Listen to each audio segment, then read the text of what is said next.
So here's a relatively quick motorcycle vlog that I had intended to be the original report on what I had learned. It was a nice day, and I got on the bike and wound up making a video about posers, motorcycle posers, which I tend to be obsessed with on days like today. A beautiful day with no motorcycles on the road except me, and I just wound up talking about that. But this blog is about what I actually learned at HangCon, which was the original intent of the video. But this is the second half of that ride, and just talking about a few things that I learned at HangCon that you might find interesting. But if not, go back and watch the poser video because that's actually pretty funny. All right, here's the blog. Let's talk about what I learned at HangCon, there and back. I used the term heroes to describe the people that I rode down there with. And yeah, it's probably not a that's probably not a great description, but I want it to be what do you call it when you're you express way too much emphasis on reality. You amplify reality. Not boasting, but it's hyperbole. Yeah, hyperbole. So I was using some hyperbole for the people that rode down there and back. And I think maybe because I think everybody except Jeff was in pain. Well, besides Jeff and I don't think Jeff ever complained about being uncomfortable or cold or cramped or... I'm trying to remember if Gary did. But Gary probably should have been the most miserable because Gary's the only one without a windshield. And, you know, he had his Tractor Supply gloves on, which I don't remember him complaining, though. He complained about not being able to use his cruise control. I think he was getting a little crampy because of that, but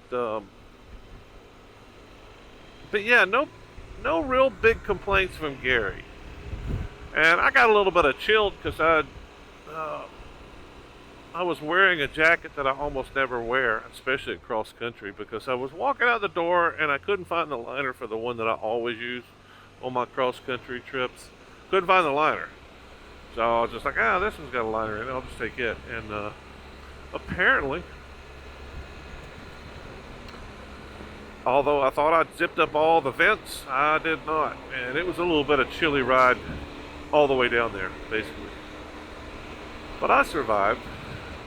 This motorcycle has got a pretty good bubble.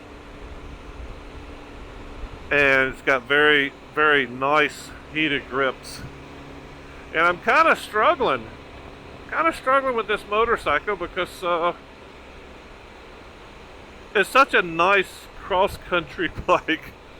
If only it was had a little bit more dirt sense to it. A little bit more common sense for the type of riding that I like to do on occasion. I like to be able to go off-road a little bit, and this thing is kind of ridiculous for all that. So, you know, a big lumbering giant with street tires. It's not something that a sensible person would ride in some of the places that I've ridden. But back to what I have learned. I learned that I've probably used a little bit of hyperbole for the heroes that rode with me. But, so how do you explain filling up a ditch with wood? So how do you explain the fact that these people were so excited to ride in winter, despite the pain, despite the possibility of bad weather and cold and pain, discomfort. How do you explain that without using hyperbole of hero? Because I don't think any of these people were posing. I don't think any of these people were pretending to like to ride motorcycles. I think everybody that came on that journey loved riding motorcycles. Have any of them been guilty before of posery? Sure. I know I have. But the fact that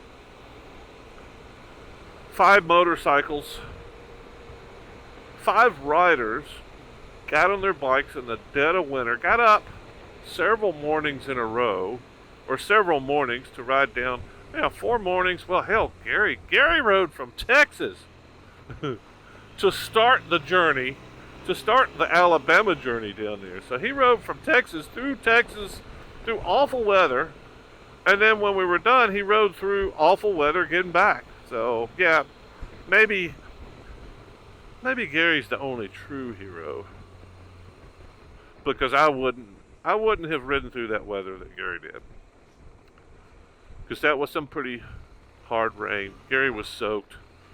That's kind of one of my rules. I don't mind riding in the rain or in the cold, but I don't do both. So Gary's pretty hardcore. I think I called him that in one of the videos, Hardcore Gary. So yeah, hardcore. Maybe that's the word for the group. Not heroes, just hardcore. They like riding so much that they're willing to put up with some pain. So yeah, less hyperbole and a little bit more accurate descriptions. The group I rode with is pretty hardcore. That's some hard riding. Long distance, cold weather, frozen fingers and toes. Yeah. But other than that, it was a great trip. Other than the cold wind, we didn't really have any problems. We had one casualty. Carl had some pretty severe carpal tunnel, and I think he probably made the correct decision to ship his bike back. Yeah, I can't imagine. I've had carpal tunnel before. And I get a little bit while I'm riding the bike, but lucky for me, I've got the intermittent cruise control. And also on the longer trips, normally what I do is I carry a cramp buster, like a little plastic cruise control adapter that you can lay your wrist on the throttle, just kind of hold the throttle open like that, and give your wrist a break. I think he was complaining on both wrists, though. So yeah, I think he was in pretty bad shape. Hate that he couldn't make the trip back with us, but it was still a good trip. Man, that place looks like it's kind of hopping all the time. Maybe I should go check that out one day. Not today. I'm trying to do good today. Well, we'll see. What else did I learn? HangCon. HangCon is an unbelievable festival. There was, 300-400 people there? I can't remember the number. Maybe it was 500 people. I kind of think it was, I think it was probably 300. Somebody said 500, but I don't know. It just didn't seem like there was 500 people there. At least I didn't see 500 people anywhere close to that near the pavilion. So I'm gonna say 200 to 300. But maybe a lot of people were coming and going. But that is an unbelievable event. Number one, as far as I know, it's the only hammock festival. It's most likely the biggest hammock festival. So, and I can't imagine there being something better than this. So it's probably the biggest, maybe the only Hammock Festival, and it's certainly the best. It's one of the best events I've ever been to. So, go figure. Go figure what that means. But I would say I'm going to do everything I can to make sure that everybody that is even slightly interested in hammock camping as an alternative to being a ground dweller, I would say that should be my goal, and it should be probably everybody that goes there. I don't know. Maybe it's a perfect event because it's the perfect size, but I would also say, hey, it needs to be bigger. There needs to be more people. Maybe there just needs to be more awareness, and that's kind of my goal, is to at least bring awareness to the festival, because I think that's important. I think there's a lot of people that missed out, and they're relying on people like me to give them a taste. And man, I'm trying, but I really missed out on so much of the festival. In fact, I use so much of other people's footage that it kind of makes me sad to think that if I would have just put in a little bit more effort, I could have told a much better story about what this event is all about. So sadly, I'm not going to be able to tell the whole story because I did not shoot the footage. I did not get the interviews that I need to get. And that's going to prevent me from telling the stories. I got a bunch of interviews. And hopefully they'll all be published under the HangCon adventure. I'm not sure what I can't remember. Winter motorcycle adventure. Maybe I should put them all in the HangCon playlist too, if I don't have one already. But yeah, so all those interviews, all the little the flavor. That's really what I regret not spending more time filming the flavor. I guess I'm always concerned about having enough battery and card to be able to film what I need to film. Because it was a short festival. I mean, what did we get there? We got there Thursday night. We left Monday morning. We're really Friday, Saturday, Sunday. 3 days. That's, 3 days of filming. I was trying to be a little bit conservative on batteries and cards because I didn't want to spend time charging and moving files around. So I shot less than I should have. Well, not just that, but time-wise, if I'm going to pull up my camera and talk to everybody that might have something interesting to say, I wouldn't have time to do all the stuff that I really wanted to do, which is talk to the people that I know are interesting and have an interesting story. But I did get lucky. I felt like I got pretty lucky with the people I ran into. But yeah, so I'll know next year. I'll know better. I'll know that to focus more on their classes. Maybe to drink less. I drank too much. And it doesn't help that there was actually a moonshiner there. Did not help the situation at all. Although I was what the hell is this dog doing? Besides standing on the side of the road, making me nervous. Yeah, so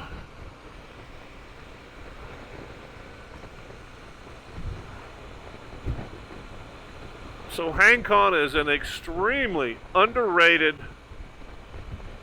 underrecognized, and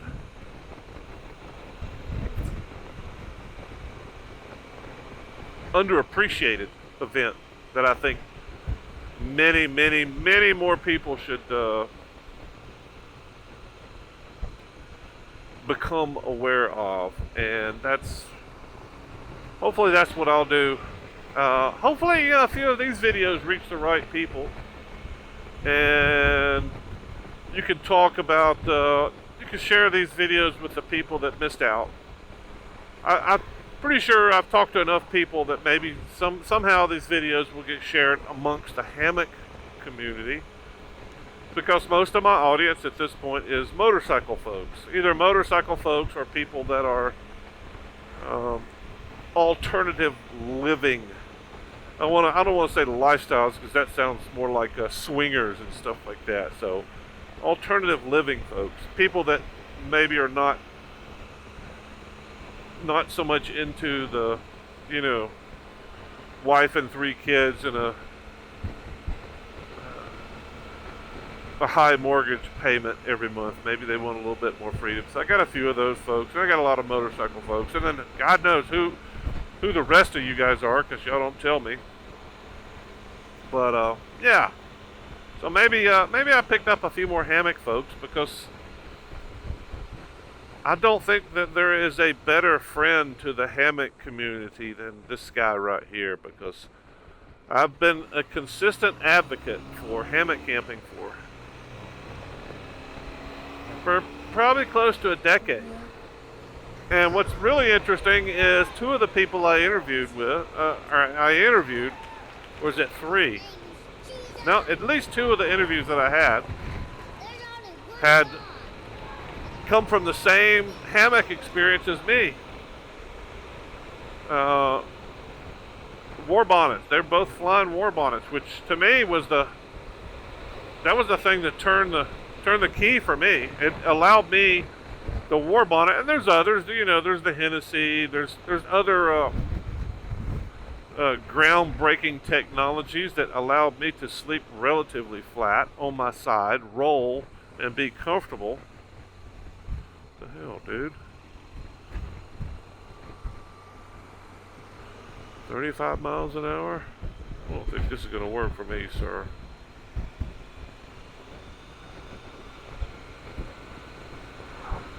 So yeah, that's one thing. I don't think I realized how unknown this festival was, especially having been in its 10th year. I would think that there would probably be a much stronger gathering, especially, my God, it's a free event and they feed you. What in the hell kind of festival begs you to come to it so much that they don't charge you any money and they feed you delicious food? I don't see how they can do that. I don't see how. Obviously, financially they're doing okay. I mean, I'm pretty sure I spent, I don't know, $40-50 on liquor. I probably put as much into a jar or the raffle tickets. Yeah, I probably won't do that next year. I'll probably just throw some money in a jar, because that took out too much of my evening. Sitting around waiting to see if I could get some a handful of things. Not to say that it's a bad idea. I think it's a great way, a great way for people to engage. Maybe get some free stuff, cheap stuff. But yeah, that's probably not going to be something I endure next year. I'd much rather be hanging out around a campfire, talking about adventures. Yeah, I'll probably just throw money in a jar next year, or do something else. Maybe one of these hammock guys will throw some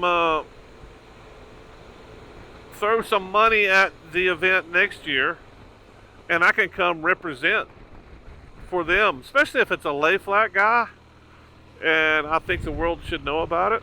I would totally be down for that, at least for a day.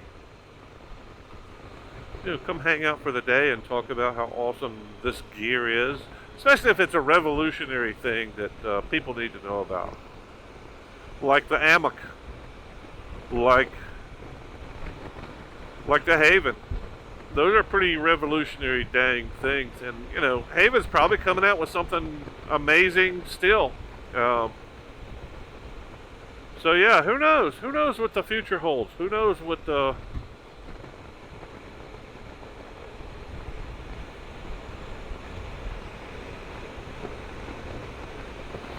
Yeah, so I think my mind is about